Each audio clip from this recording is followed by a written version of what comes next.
Okay, so this lick is happening over all the things you are. He does it over the final 2-5-1 at the end of the form, the 2-5-1 to A flat major.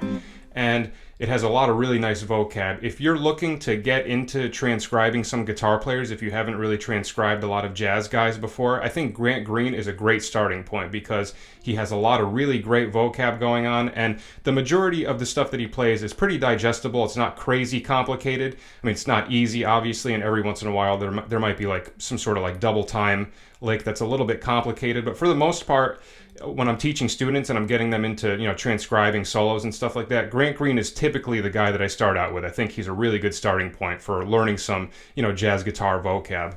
So we start in our sixth position with our pointer finger on the sixth fret of the second string, the F note, and we do this little slur from F up to A flat. So we pick the F note and then we just go up every finger until we get to our pinky on A flat. So that's really nice. So he's doing a slur over the B flat minor chord. He's going from the fifth up to the flatted seventh, and then we pick the F note again.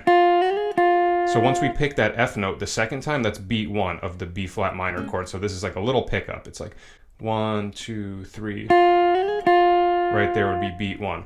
And then once we get there, he does this really just classic bebop lick, this descending 2-5 where you take the root note and you just keep descending until you get down to the third of the 5 chord. So what's happening there is we have our pointer finger on F, pointer finger goes to D flat, ring finger on B flat, and then ring finger on F. So if we look at those 4 notes, that's just the B flat minor arpeggio. And then this descending thing I was talking about is where he goes.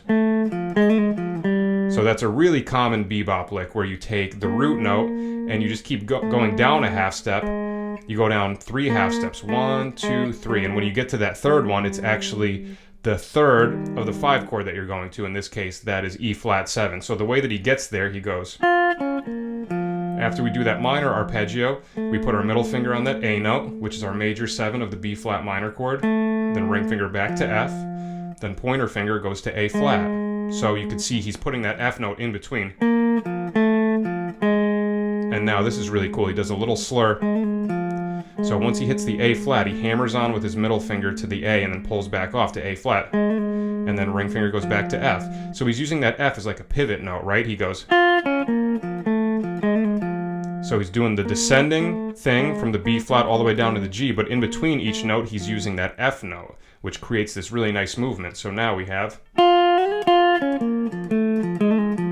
Okay, and then from there, we land on our G note. So we have, right, that's sort of like the voice leading that's happening within that note on the moving down from the B flat to the G.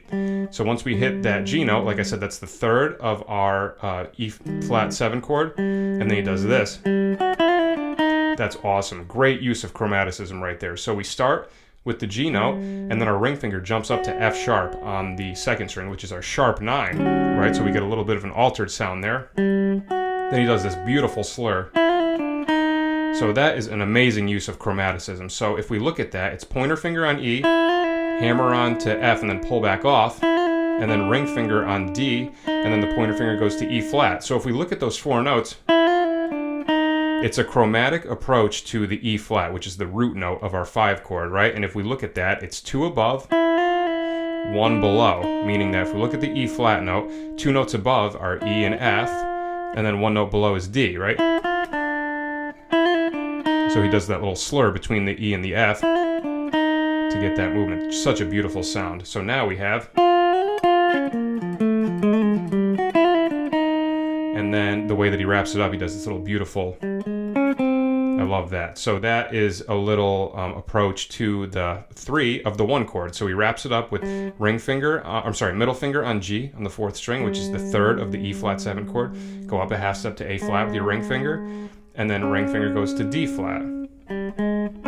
That's the end of the E flat 7 measure. And then he resolves it to C with the middle finger, and that's the third of the A flat major 7 chord.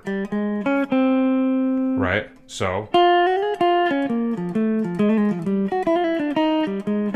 just perfect. Just every note is just lines up so nice. And then after that, like I said, the C note is beat 1 of the A flat major chord, and then he goes really nice, another kind of beboppy kind of sound. Middle finger on C. Then your ring finger jumps down to E flat on the 5th string, and then middle finger goes to G on the next string. Pointer finger on B flat twice, and then end on A flat with your ring finger. So if you look at that, we start on the 3rd.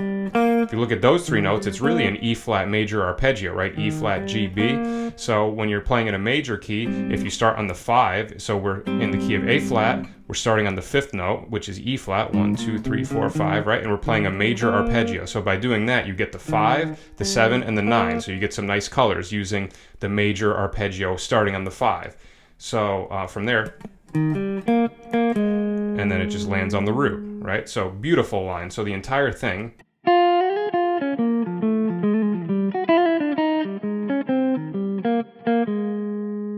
Okay, so a lot of great stuff going on there, a lot of nice little bits of vocab that we can take from that.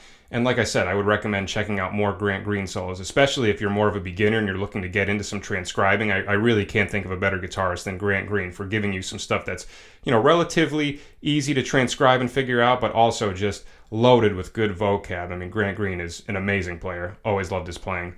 And that's our episode for this week. Hope you enjoyed it. Hope you learned something. And if you would like to support the channel and allow me to keep providing videos like this, you can do so at patreon.com/MikeGaudetteMusic.